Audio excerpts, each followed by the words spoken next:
let's talk about a book that by many is considered the most important nutrition book of the early to mid 20th century. After reading it, many people completely changed the way they think about food, health, and even society. It's called Nutrition and Physical Degeneration by Weston Price. So let me walk you through what's in the book, what I like and don't like about it, and if I think you should read it. Weston Price was a Canadian dentist in the early 1900s who started noticing a strange pattern. More and more of his patients were showing up with crowded teeth, crooked jaws, and other signs of poor dental health, even though their parents and grandparents hadn't had those problems. This sparked his interest. Was something wrong with modern food? Were we eating ourselves into poor health? He then set out on a worldwide journey, visiting isolated groups of people all over the globe to study their diets and their health. He went to the Swiss Alps, remote islands in Scotland, tribes in Africa, Native American communities, the South Pacific, and even the Arctic. Keep in mind that the book was published in 1939, and much of the research was done earlier, so back then transportation and reaching these isolated peoples was way more difficult than today. Wherever he went, he looked at two groups: those who still ate their traditional diets, and then he compared them with other locals who had recently adopted a modern processed food diet, like white flour, sugar, and canned goods. The results were pretty much always the same.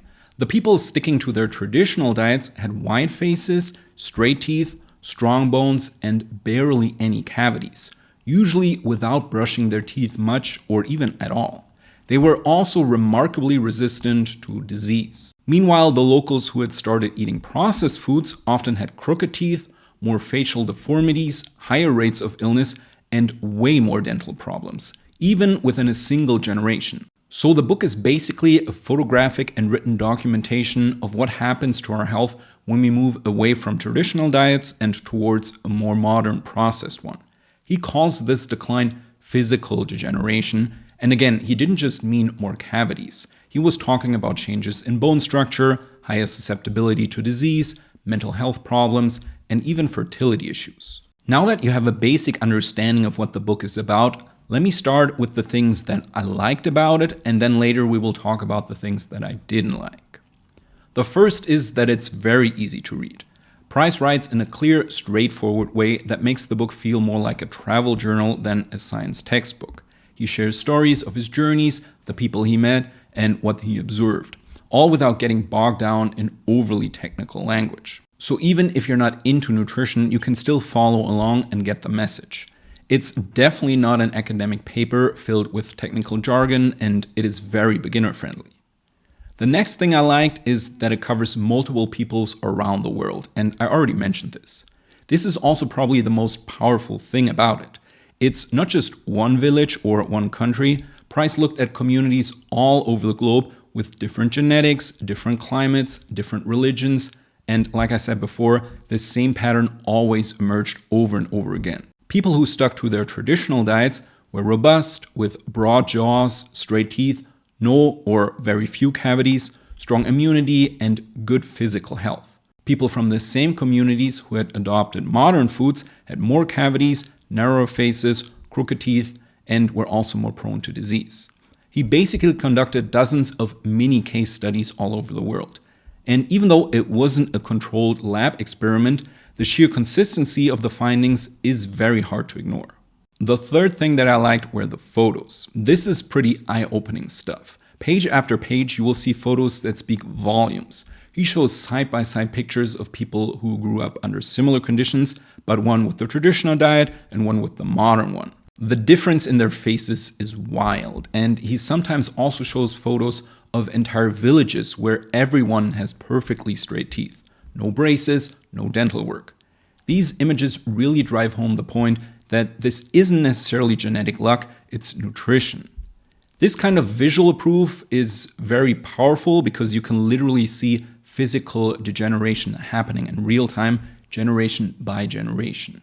And the last thing that I liked about the book is that Price gives actionable recommendations on what to do and how to eat. This is probably the most interesting part for most people. He doesn't just say, well, that's modern life, but actually gives some very good advice based on his findings. For example, he talks about the importance of fat-soluble vitamins, especially A, D, and K2, which are often lacking in processed foods, organ meats, raw dairy, fermented foods, animal fats like butter and cod liver oil, and things like bone broths and gelatin-rich foods, which are now coming back, but were forgotten for a long time.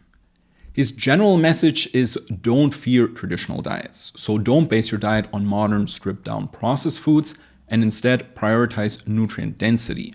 And also eat the parts of the animal that most modern culture throws away, because those are the most nutritious. I don't want to go into too much detail about the validity of all of these recommendations, because that would make this video too long.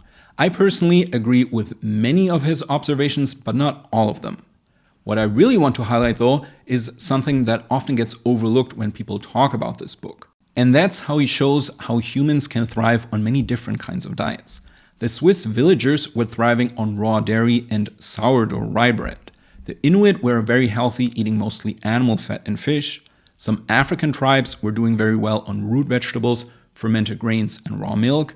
Pacific Islanders ate a lot of coconut and seafood, and all of these diets looked completely different from one another, yet the people eating them generally showed the same signs of health. So again, wide jaws, straight teeth, strong immunity, and high fertility. To me, that's one of the most important takeaways of the book. There isn't one perfect diet. There's no single food plan that works for every culture, every climate, or every body. What matters more is the quality of the food and how it is prepared. What I'm trying to say is that there are many right diet approaches out there, and your goal is always to find the one that works for your body, your environment, and your lifestyle. Awesome. Let me now talk about the things that I didn't like about the book. This is obviously my own opinion, but it might help you understand everything better before reading it yourself. The first thing is that it gets kind of repetitive. Price visits so many cultures and basically observes the same thing every time. While this definitely helps reinforce the point, it can get a little monotonous after a while.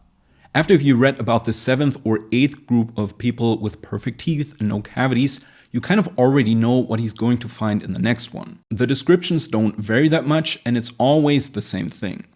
That said, each culture does have its own unique foods and traditions, so if you're interested in the traditional diets around the world, then it can still be fascinating. Next, it's not scientific in the modern sense. If you're expecting a randomized controlled trial, then this book definitely isn't for you. It's observational. There are no double-blind studies, no statistics, and no peer-reviewed journals. It's just Price traveling around the world, taking pictures, and writing down what he saw. Now, of course, that doesn't make the observations useless. In fact, you could argue that all these little case studies are like small case epidemiological studies with built-in control groups. Because like I mentioned before, he always tries to find a local tribe following their traditional diet and then one who adopted a more modern diet. That would be the control group. Also, he always notes the exact number of cavities that he finds and all the other physical characteristics that are important. So for someone back then, this approach was probably the best he could do with what was available to him. Also keep in mind that modern nutrition science is definitely a very controversial science because the consensus shifts all the time and official recommendations are often taken back a few years later. So I personally don't think the book not being a perfect study is a big issue, but I wanted to mention it if you're expecting something like that. The third thing I didn't like is that he romanticizes traditional cultures a bit too much. You see, there's a little bit of the noble savage myth going on there. Price makes comments like these people have no prisons, no insane asylums, and no crime, which can feel like he's idolizing traditional societies to a perfect measure. Now, of course, it is completely fine to admire these cultures and learn from them, but we should also remember that they were often extremely violent and ruthless, and modern society is better in many ways. Just because it seemed like it was all fun and games to him doesn't make it true, at least if you go by what archaeological findings suggest. The idolization of traditional cultures is probably my biggest gripe, not just with the book, but with many lifestyles that can be seen as a follow-up to his work, for example, paleo. It's not that they are necessarily bad, and many people do benefit from them, but they often go hand in hand with a sentiment that everything used to be better, which is something that I personally disagree with. And the last thing I want to talk about are his IQ predictions. So he predicted that IQ would fall in the future. Now, this isn't technically a flaw of the book because he's both right and wrong on this. Let me explain.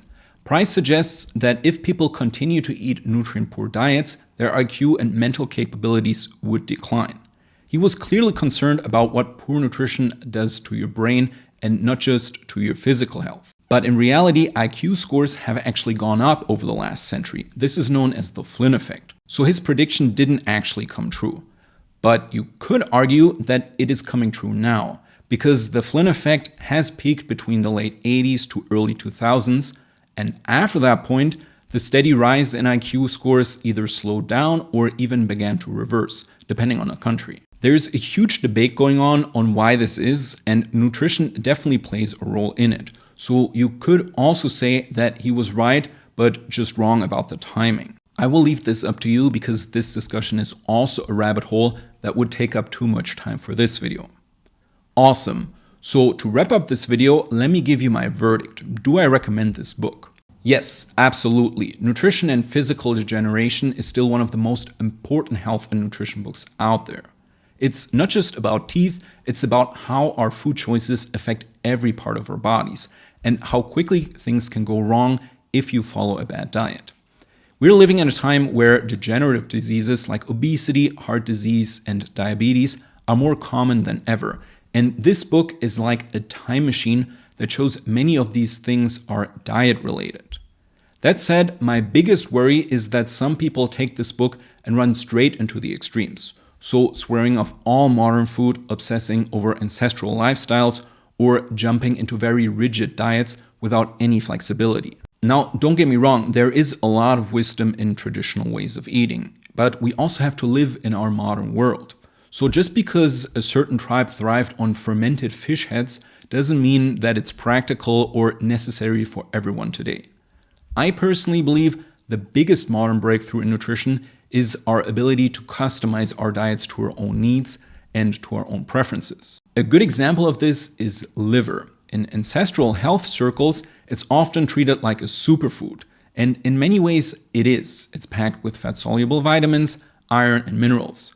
But it's also extremely high in copper. So for someone dealing with copper overload, which is very common today, eating liver all the time can actually make things worse instead of better. That's why I think it's so important that you don't blindly copy traditional diets, but instead adapt the underlying principles to your own context. So all in all, I definitely recommend this book, but just approach it with some critical thinking.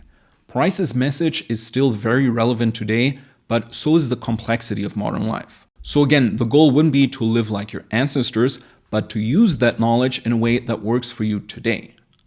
Also, if you're just getting into holistic nutrition, don't forget to check out the video description for more free resources and my programs. They will help you with things such as detox, diet planning, chronic fatigue recovery, and how to avoid the most common mistakes that I see beginners make all the time. For more info, just open the description. It will all be listed there.